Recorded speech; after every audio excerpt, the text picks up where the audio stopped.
Mesdames et messieurs, bonjour à toutes et à tous, shalom, shalom. Alors bienvenue donc à vous, chers téléspectateurs, sur la deuxième partie de notre message, les anges et la parole, avec le docteur prophète Lovy Elias. Alors les anges et la parole, en réalité, c'est d'expliquer ou de comprendre quelle est l'importance du ministère angélique, pourquoi les anges doivent-ils nous aider ou à quoi servent les anges dans la vie d'un chrétien, dans la vie d'un enfant de Dieu et dans la vie d'un ministre de Dieu. Alors, il faut retenir, dans la première partie, nous avons découvert que Dieu est tout puissant et que Dieu est capable de toutes choses.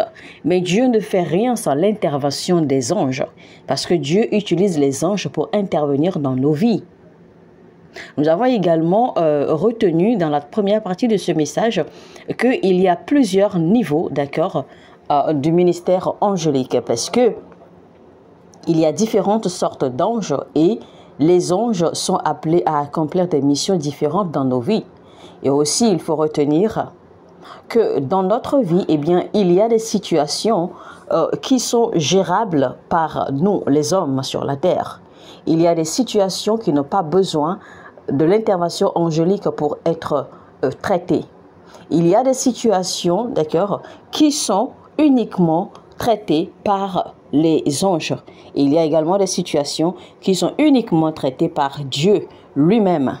Alors, nous n'allons pas déballer tout le premier message ici, déjà, donc c'est juste un rappel. Nous vous recommandons vivement donc de faire recours à la première partie de ce message, c'est-à-dire les anges et la parole 1, numéro 1, d'accord, afin de mieux comprendre ce message en profondeur. Je vous assure, c'est de la révélation, c'est de la connaissance, c'est des secrets qui sont cachés, d'accord, pour une vie parfaite en tant que chrétien, en tant qu'enfant de Dieu et en tant que ministre de Dieu. Alors sur ce, nous allons rapidement évoluer pour déballer, d'accord, la deuxième partie qui est certainement remplie, d'accord, de révélations, de vérités, de certains secrets que nous ignorons. Il faut comprendre la nuance quand nous parlons du ministère angélique et quand nous disons que Dieu passe par les anges pour accomplir les choses. Quelque part dans le premier message, vous allez voir en fait que le verset qui a parlé, d'accord, de Jésus-Christ sur la montagne pendant ces 40 jours et 40 nuits de jeûne et prière. Il fut un moment, la Bible décrit clairement que Jésus-Christ était là, tout seul dans le désert, et qu'il était entouré par les animaux sauvages, et que les anges lui rendaient ministère. Alors, il est également dit que quand Jésus-Christ était sur la croix, quand il était sur le point de rendre l'âme, eh bien, l'ange l'a fortifié, parce qu'il est dit dans la Bible que l'ange l'a fortifié. Mais alors, si c'est l'ange qui l'a fortifié, c'est Dieu qui a envoyé l'ange pour le fortifier. C'est Dieu qui a fortifié Jésus-Christ, mais en utilisant l'ange comme canal. Alors, quand nous disons, par exemple, que le Saint-Esprit nous a fortifiés, évidemment, c'est le Saint-Esprit qui nous fortifie. Mais le canal qui est utilisé pour nous toucher, c'est l'ange. Ce sont les anges. Ce n'est pas que Dieu va descendre dans sa majesté lui-même et puis vous toucher, non. Mais il utilise les anges comme canal. Ce sont des intermédiaires par lesquels Dieu passe. N'oubliez pas, Dieu, il est esprit. Et Dieu, c'est la Trinité. Il y a Dieu le Père, Dieu le Fils, Jésus-Christ et Dieu le Saint-Esprit. Donc, ces trois, en fait, sont en Dieu. Et donc, ces trois éléments en Dieu travaillent dans notre vie, nous rendent ministère.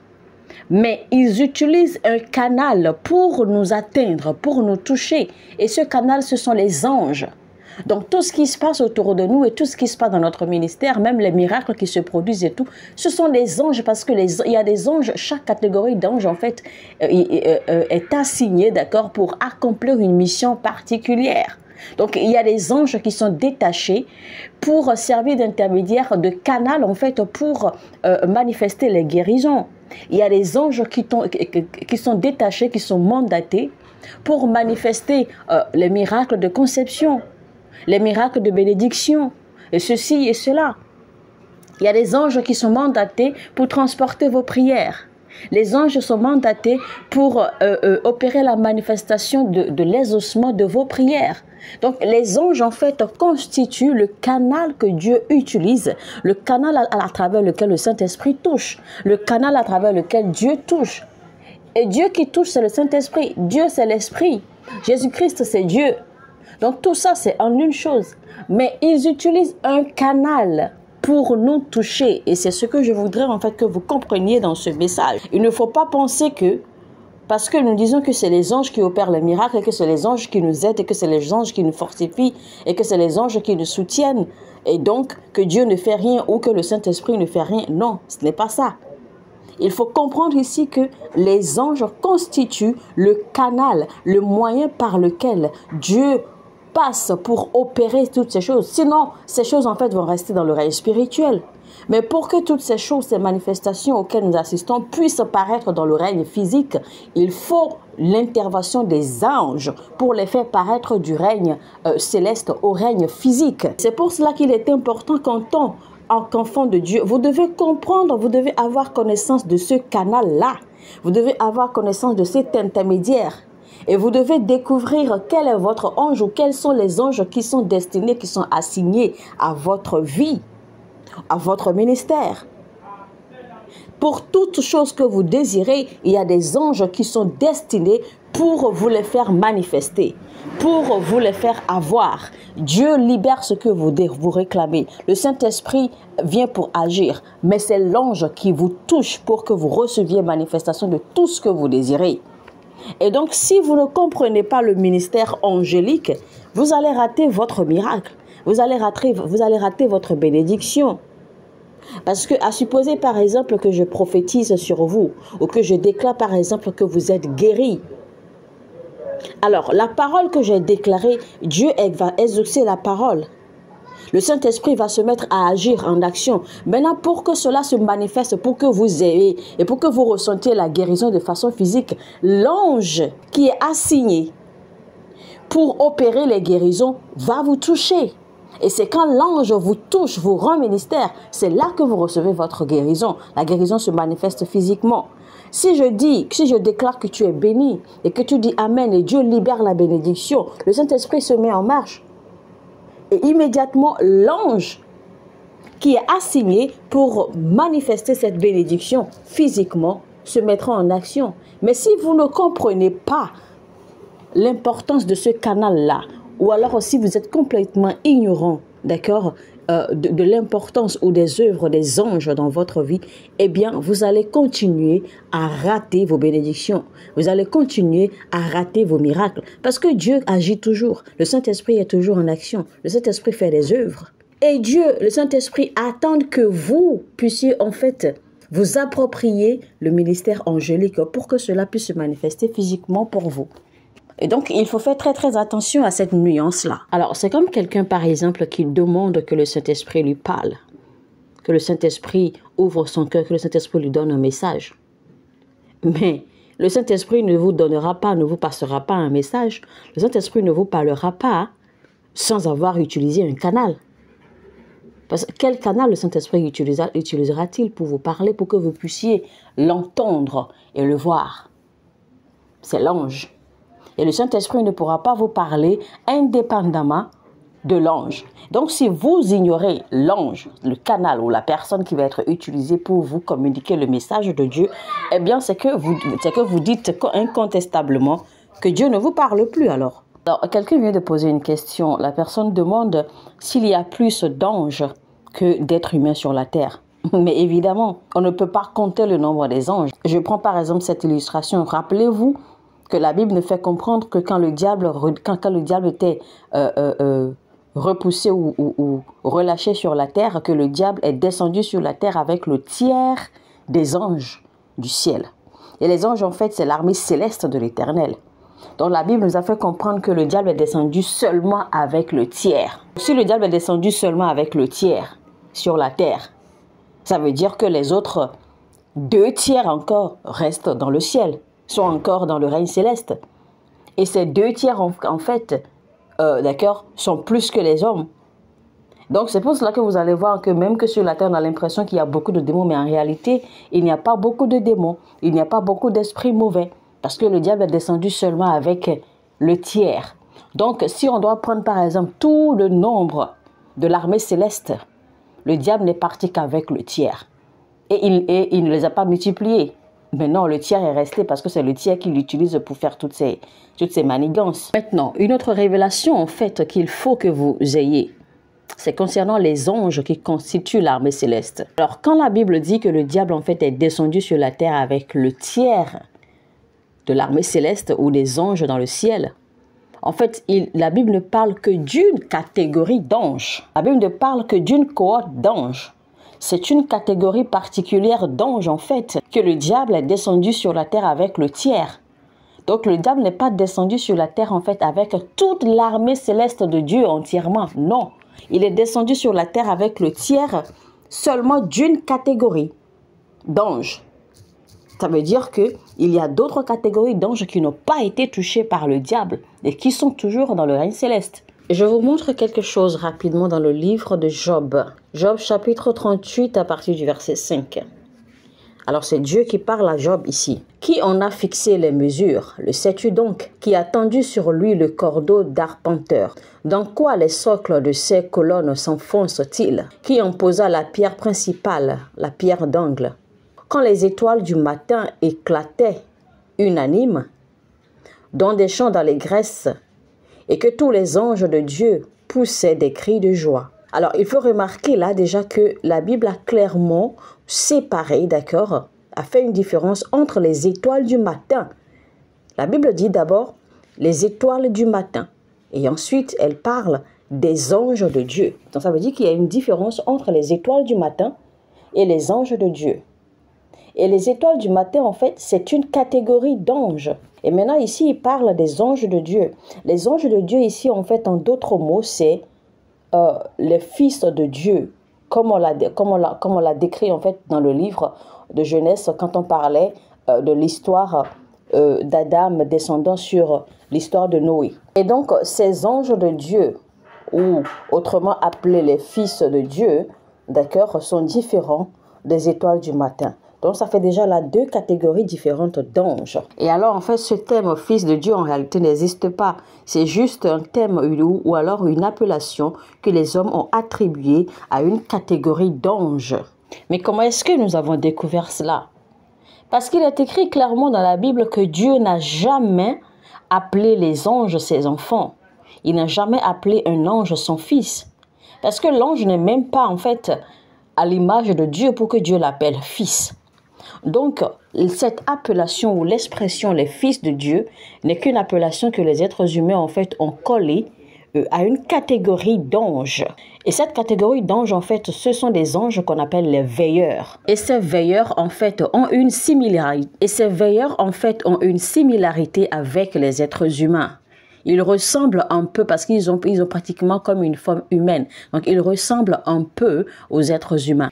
Souvenez-vous, dans le livre d'Ézéchiel, il est écrit « J'ai vu le saint et j'ai vu un veilleur ». Ça veut dire que les anges qu'on appelle les saints sont différents des anges qu'on appelle les veilleurs. Et les veilleurs sont également différents de ceux qu'on appelle les étoiles du matin. Vous voyez que là, déjà, on sort trois différentes catégories d'anges. Donc, il y a les anges, ceux qui sont les saints, qu'on appelle les saints. Il y a ceux qu'on appelle les veilleurs, qui est encore appelé autrement dans la Bible les fils de Dieu. Et maintenant, il y a les étoiles du matin. Je vous montre encore quelque chose rapidement. Nous allons lire Ésaïe 14 à partir du verset 13. Ça, c'est Ézéchiel qui parlait en fait. Il disait, voilà, donc on va peut-être commencer par le verset 10 par exemple. Eux tous, ils s'adressent à toi en te disant, toi aussi, tu es maintenant sans force comme nous. Te voilà donc semblable à nous. Ton orgueil est précipité dans le séjour des morts, ainsi que le sang de tes luttes. Les vers sont maintenant ta couche, la vermine ta couverture. Oh, comment es-tu tombé du ciel? Cette parole en fait s'adresse à Lucifer. Alors, astre brillant, vous voyez, fils de l'aurore. Donc, c'était ça en fait le nom de Lucifer. Lucifer était appelé fils de l'aurore, c'est-à-dire fils du matin et non l'étoile du matin. Donc, Lucifer n'avait même pas encore atteint le rang d'être appelé une étoile. Il n'avait pas. Il faut se rappeler rapidement que Lucifer faisait partie des anges, de toute la classe, de toute l'armée angélique de Dieu. Mais il appartenait à un rang qui n'avait rien à voir, d'accord, au rang des des étoiles du matin. Parce que Lucifer appartenait à un rang inférieur. Et donc Lucifer en fait cherchait à gravir les échelons. Lucifer cherchait en fait à monter des rangs afin d'être beaucoup plus proche de Dieu. Ça veut dire qu'il n'était même pas encore proche de Dieu. Et donc vous allez voir, c'est pour cela que la Bible, parce que Lucifer était appelé le fils de matin, fils de l'aurore. Et le fils de l'aurore, il est plus bas que les étoiles du matin. Parce que les étoiles du matin, rappelez-vous, j'ai dit que c'est une autre catégorie d'anges. D'accord? Et donc, voici, cette parole, en fait, rappelle à Lucifer comment il est tombé, pourquoi il est tombé et quelles étaient ses intentions qui l'ont fait tomber. Alors, fils de l'aurore, toi qui terrassais les nations, comment est-il possible que tu aies été abattu à terre? Tu disais en ton cœur, je monterai au ciel, j'élèverai mon trône bien au-dessus des étoiles divines. Je siégerai un roi sur la montagne de l'assemblée des dieux, aux confins du septentrion. Je monterai au sommet des nuages. Je serai semblable au Très-Haut. Vous voyez un peu en fait les pensées de Lucifer. Donc Lucifer cherchait tous les moyens en fait pour se rapprocher, c'est-à-dire que pour être très très proche de Dieu. Donc Lucifer cherchait en fait à être monté, d'accord, à un rang supérieur du règne angélique afin d'être plus proche de Dieu. Ça veut dire que il y a des classes d'anges, d'accord, qui étaient supérieures à la classe d'anges à laquelle appartenait Lucifer. Et c'est pour cela que Lucifer enviait en fait ces classes et il voulait monter, d'accord, pour dépasser ces classes d'anges. Donc le diable n'avait même pas, d'accord, atteint le rang des étoiles du matin. Cette catégorie d'anges qu'on appelle les étoiles du matin, le diable n'était même pas là. Parce que son nom, c'était le fils de l'aurore. On ne l'appelle pas l'étoile du matin, non. Mais son nom, c'était le fils de l'aurore. Maintenant, souvenez-vous que le nom de Jésus-Christ, c'est l'étoile brillante du matin.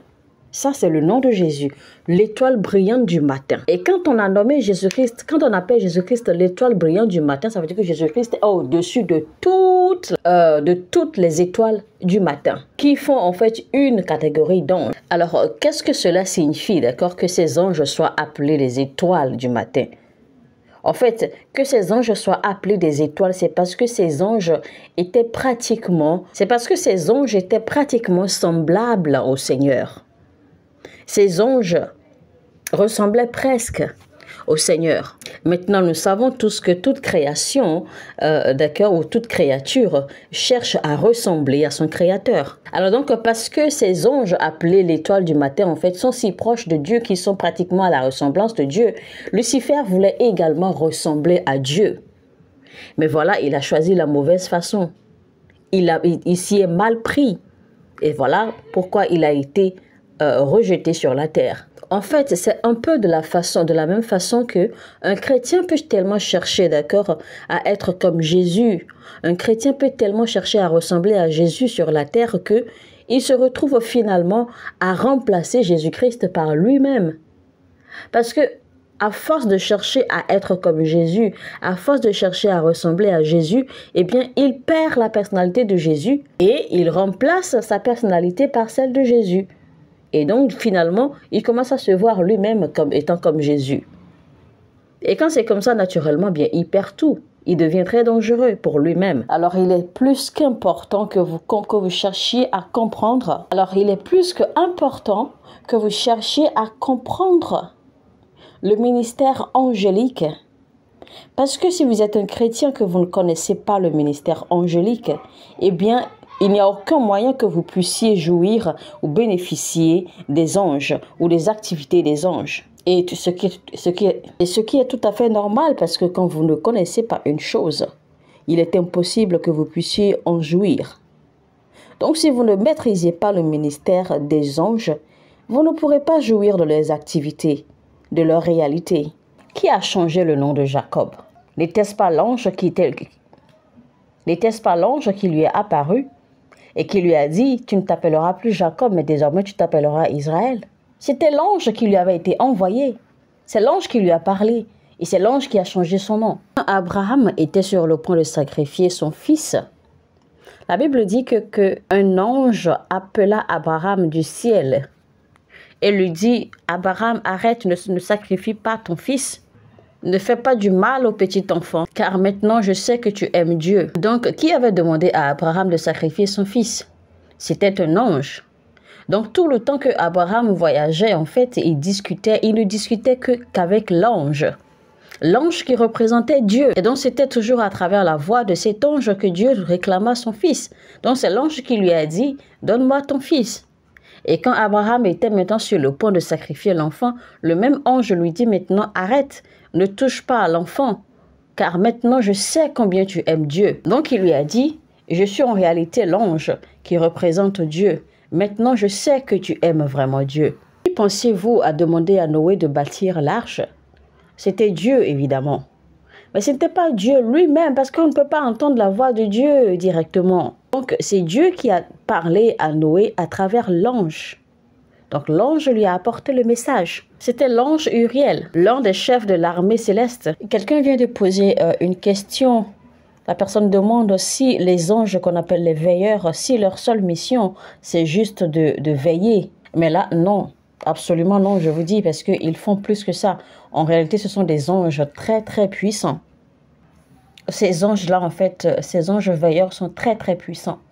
En réalité, c'est d'eux que la Bible a parlé dans Genèse chapitre 6, quand la Bible disait que un groupe d'anges, d'accord, en fait, sont descendus sur la terre et qui ont eu une intimité avec les enfants des êtres humains. Et c'est eux, en fait, qui étaient devenus les géants, et qui ont eu plutôt des enfants, d'accord, qui étaient des géants.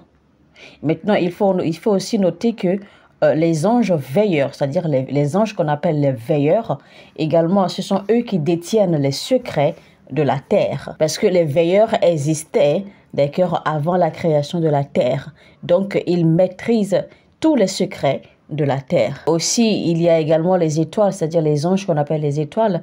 Et aussi, d'autres anges, les chérubins, d'accord, aussi, s'associent, d'accord, aux veilleurs également pour veiller. Et vous voyez, c'est pour cela que le diable maîtrise plus que nous où se trouve tout l'argent de la terre. Quelqu'un pose encore là une question concernant l'armée céleste.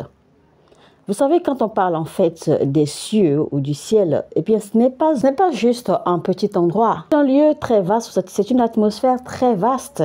Le ciel, en réalité, n'est pas juste un endroit ou un lieu particulier. Non. Souvenez-vous, quand la Bible nous dit que Paul a dit qu'il a été transporté au 3e ciel. Alors, si Paul dit qu'il a été transporté, qu'il a été téléporté au 3e ciel, ça veut dire qu'il existe un 1er ciel, un 2e ciel, un 3e ciel et peut-être même un 4e, un 5e et un 6e et que ça évolue comme cela. Même dans le domaine de la guérison, c'est l'ange qui intervient. C'est l'ange que Dieu utilise pour opérer la guérison. Et le nom de cet ange, en fait, c'est Raphaël. Donc, en réalité, c'est l'ange Raphaël, d'accord, qui est l'ange qui opère la guérison. Et donc, c'est pour cela que nous appelons Dieu Jéhovah Rapha, c'est-à-dire le Dieu qui me guérit. Donc, Jéhovah Rapha, c'est le Dieu qui guérit les maladies. Et donc, quand nous invoquons Jéhovah Rapha, quand nous demandons que le Seigneur nous vienne en aide, que le Seigneur nous guérisse, en fait, ce que nous faisons simplement, c'est que nous invoquons, nous implorons Dieu de nous envoyer son ange, Raphaël, avec son armée, d'accord, avec son équipe, pour venir nous guérir. Et donc, en fait, quand Dieu exauce notre prière, Dieu envoie maintenant l'ange qui le représente, l'ange Raphaël qui opère la guérison, pour opérer la guérison. Alors, je voudrais vraiment que vous compreniez ces principes. Alors, souvenez-vous que Daniel a prié. La Bible nous l'a fait comprendre, Daniel a prié. Et quand Daniel a prié, Dieu a parlé à Daniel. Mais Daniel ne comprenait pas ce que Dieu passait comme message. Alors il a fallu que Dieu envoie l'ange à Daniel pour lui interpréter ce qu'il essayait de lui dire. C'est alors que l'ange Gabriel a été envoyé à Daniel pour lui apporter le message de Dieu. Mais l'ange Gabriel a dit à Daniel que je venais en fait pour t'apporter le message de Dieu. Mais j'ai été retenu par certains problèmes sur la terre. Et donc, il a fallu que l'archange Michel vienne à mon secours pour m'aider à régler ce problème-là, de sorte à ce que je puisse venir maintenant te délivrer le message de Dieu. Alors, pensez-vous que si Daniel avait compris le message que Dieu essayait de lui passer, il aurait besoin de jeûner encore 21 jours? Mais non, il aurait simplement commandé, d'accord, par la foi, il aurait simplement commandé et que l'ange, que l'archange Michel, d'accord, vienne immédiatement au secours de Gabriel pour que Gabriel soit libéré. Et il aurait reçu le message immédiatement. Il n'aurait pas eu besoin de jeûner encore 21 jours. Mais c'est parce qu'il n'a pas compris le message que Dieu lui passait. Il lui a fallu encore jeûner pendant 21 jours. Donc il est très important que vous compreniez vraiment ceci. Rappelez-vous, quand Paul et Silas étaient en prison, qu'ils ont prié, qu'ils ont chanté et loué l'Éternel, Dieu a envoyé un ange pour les sortir de la prison. Quand Pierre aussi était en prison, Dieu a envoyé un ange pour le délivrer. Et alors Pierre a témoigné que maintenant j'ai la certitude que le Seigneur a envoyé un ange pour me délivrer. Il n'y a donc pas de délivrance sans l'intervention des anges. Alors, je vous raconte une histoire, une expérience personnelle rapidement pour vous montrer l'importance, pour vous montrer combien il est devenu un besoin pour vous en tant que chrétien de chercher à connaître et à maîtriser le ministère angélique. Alors, une fois, je devais voyager sur Boston et j'étais avec mon frère. Alors, quand on est arrivé à l'aéroport et qu'on devait traverser, d'accord, l'immigration, c'était le moment de vérifier les passeports. Alors, mon frère, lui, il est passé rapidement parce que son passeport n'avait aucun problème. Mais sur mon passeport, c'est comme s'il y avait un élément qui avait expiré, mais quelque chose n'allait pas bien avec mon passeport.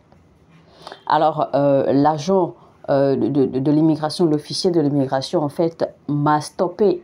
Alors que mon frère était déjà de l'autre côté et m'attendait. Et donc, je risquais aussi de rater mon avion. Donc, le monsieur ne voulait pas me laisser passer parce qu'en fait, déjà, il a retiré, il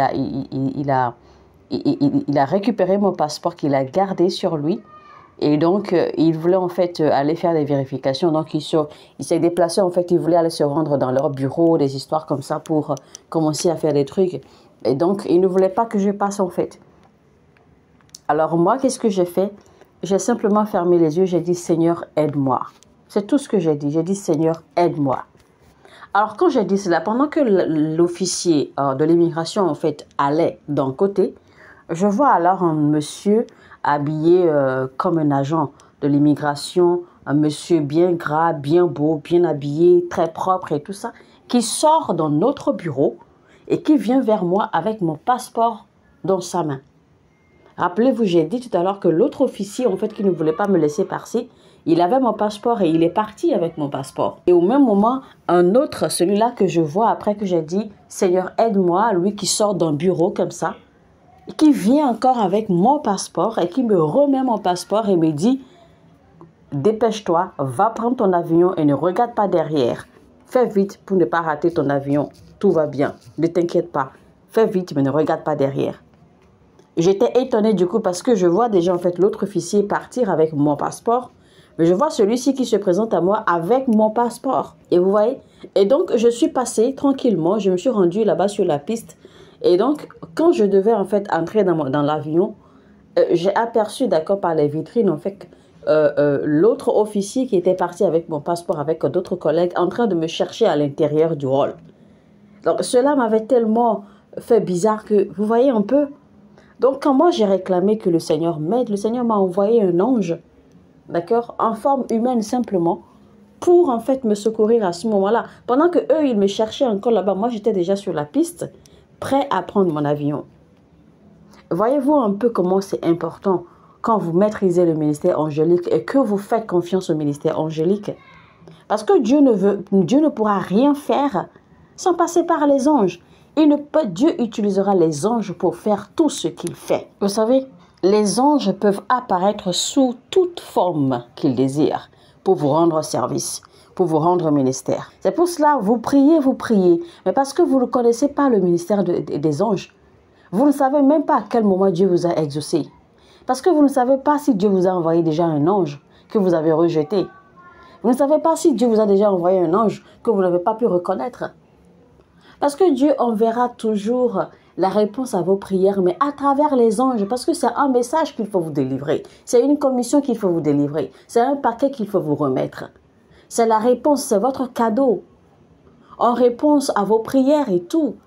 Donc, Dieu ne va pas en fait déposer la réponse à vos prières de façon physique dans votre chambre et vous allez voir. Non, ce serait quand même alarmant. Ce serait vraiment effrayant. Donc, Dieu va toujours utiliser, d'accord, des anges, parfois des anges en forme d'être humain, juste pour venir vous secourir ou pour apporter un message.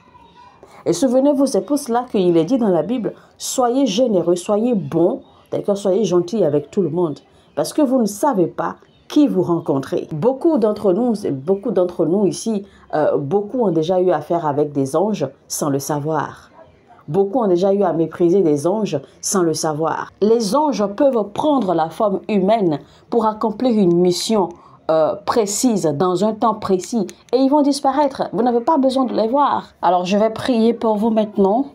Je vais prier que Dieu active les activités angéliques autour de votre vie. Père, je prie pour toute personne qui a écouté ce message, et je te remercie, Père, car je sais que c'est ton désir le plus grand, que nous, tes enfants, nous connaissions les réalités de l'esprit. Car ta parole dit que nous connaîtrons la vérité et la vérité nous libérera. Je prie que ton peuple connaîtra la vérité et qu'ils arriveront à fonctionner selon les réalités, les vérités que tu as établies. Père, tout le monde sait que tu es Dieu. Aucun être humain n'a jamais eu de soucis ou de problèmes à savoir qui Dieu est ou découvrir Dieu. Mais c'est seul Jésus qui te révèle, toi, le Père.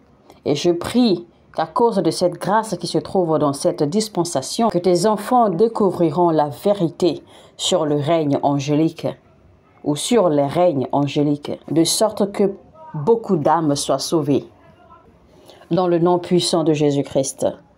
Amen. Alors, mesdames et messieurs, enfin, c'est la deuxième partie de notre message, les anges et la parole, c'est-à-dire le fonctionnement du ministère angélique. Quelle est l'importance des anges dans nos vies? Quelles sont leurs activités? Comment les anges fonctionnent-ils? Quelle est la corrélation entre les anges, Dieu, le Saint-Esprit et Jésus-Christ et nous, êtres humains? Donc, je vous recommande alors de faire recours à la première partie de ce message. Suivez les deux, le numéro 1 et le numéro 2, vous comprendrez davantage, vous verrez les vérités, les lumières, les secrets, d'accord, qui sont cachés dans le règne spirituel, dans la connaissance du règne spirituel, que nous ignorons malheureusement et qui nous font perdre, d'accord, certains bénéfices, certaines bénédictions qui étaient supposées être les nôtres. Alors, si ce message vous a édifié, n'oubliez surtout pas, likez maintenant cette vidéo, partagez le lien au maximum partout où vous pouvez le partager. Permettez à ce que YouTube puisse recommander, d'accord, ce message à d'autres personnes dans le corps du Christ, parce que tant que ce message vous a édifié, nous sommes certains qu'il y a des personnes qui ont besoin de messages comme ça pour être renouvelés à Christ, pour être reconnectés à leur source chrétienne, pour être reconnectés à leur vie spirituelle, pour être reconnectés à leur appel ou ministère ou destin. Alors, devenez donc les anges de l'évangélisation. Sur ce, je vous dis, je vous retrouve très bientôt et que Dieu vous bénisse.